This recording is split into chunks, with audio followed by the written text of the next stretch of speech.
Imagine for a minute that I'm a burglar.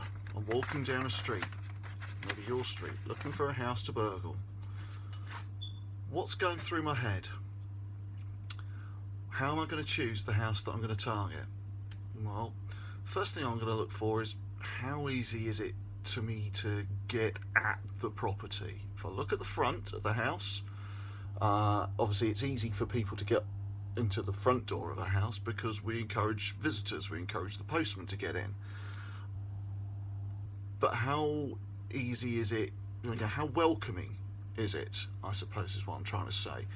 Let me give you an example. If the front of your house has a hedge that provides a lot of cover, so anybody walking by is less likely to see me trying to attack the front door.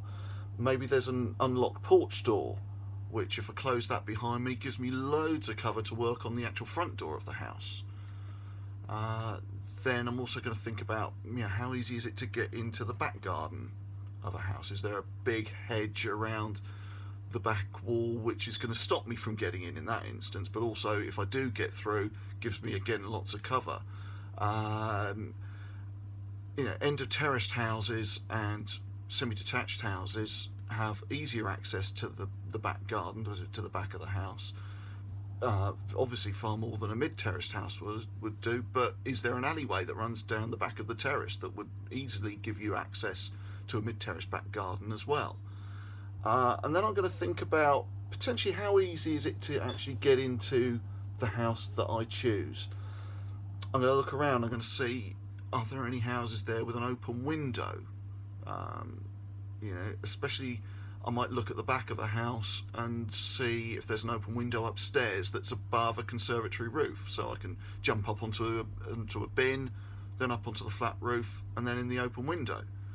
I'm also going to look and see if the house is in generally good repair. Do the window frames need repainting? Do the brickwork need repointing?